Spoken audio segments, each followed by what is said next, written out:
Hi there, welcome to Heart-Filled Kitchen. My name is Luann.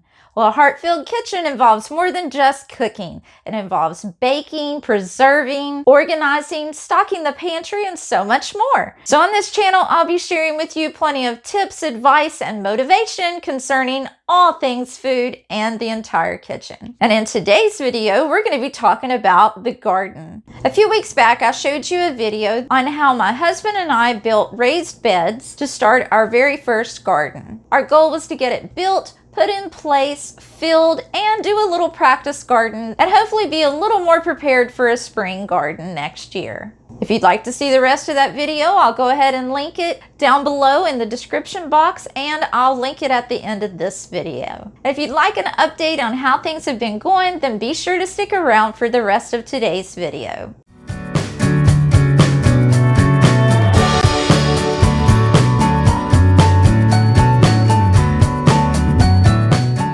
Okay, well, I'm so glad that you decided to stick around. So let's just go ahead and get started by going outside, and I'm going to show you the current situation of that raised bed garden.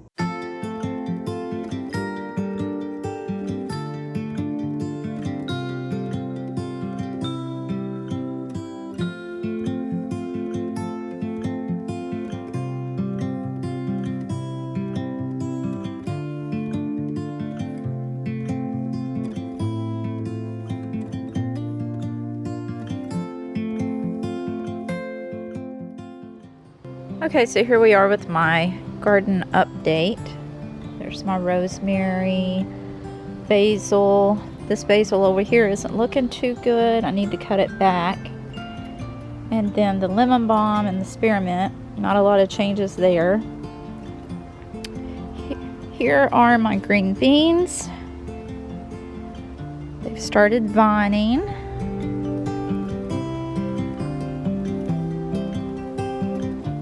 I don't know, I think they look a little sparse.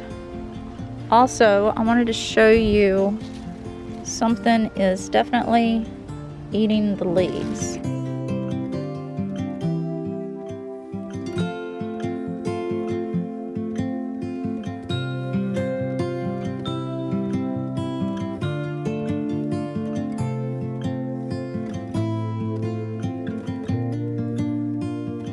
Okay, so as you can see on this side, I have 4 that are vining up. And then over here on this side, I have 7. So I don't know if those should be fuller than what they are by now. I'm just writing it out. Now here in the middle, my one little cabbage. It is a Stonehead White. And I don't know if you noticed, I did finish laying the brick there. Now here are those 2 zucchini that I moved over, and they haven't changed at all. They're not going to do anything. And my parsley's still there. It's not doing very well either. I mean, it's still alive, it's just not thriving. Now let's go take a look at the tomato plants. I have a ton of tomatoes on here. They've been on there for a very, very long time. And they're not turning red. How long does it take? And I think you can also see that these are starting to turn brown, and I'm really afraid that the tomato plant itself is going to rot before the tomatoes are ready. So I don't know what to do about that. But I do have a lot of new blooms happening here on top. Here's the back side of that. Okay, now I'm moving on to the one beside of it.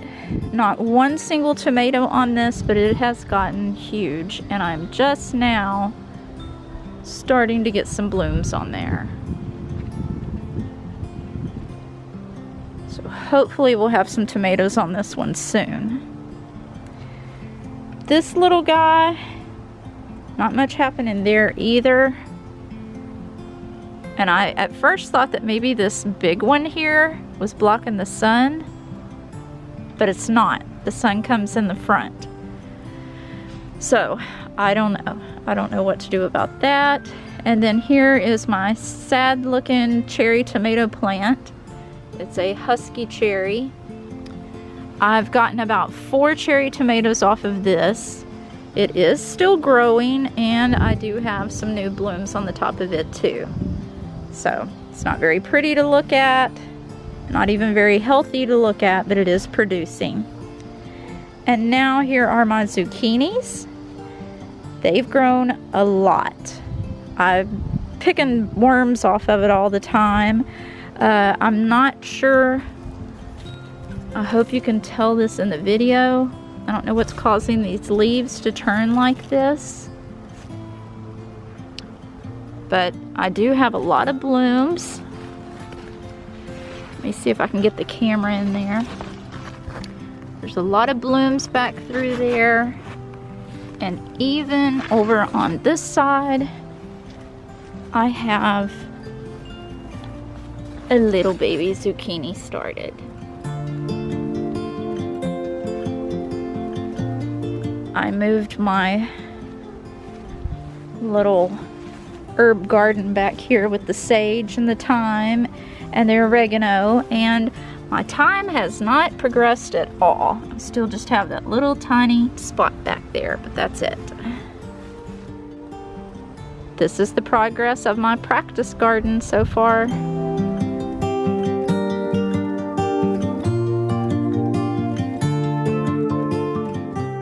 Well, there it was. As you can see, I had a few questions, and this is the whole point of wanting to get this garden in this fall so that we can go through all of these trials and errors and figure out exactly what's attacking the garden, and it's just a whole learning curve. Like I said in my last garden video, just because you're raised in a garden environment doesn't mean that everything is going to come naturally when you go to plant your own. So if based on what you saw in today's video, you have any advice or tips or anything from your experience that you'd like to share, please do so down below in the comments section, because I'm sure there are plenty of other beginner gardeners out there that would love to hear from you. Well, thank you for spending some time with me today. If you haven't subscribed, I hope that you'll go ahead and do so. And to the rest of you, I'll see you in the next one. Bye. Follow me out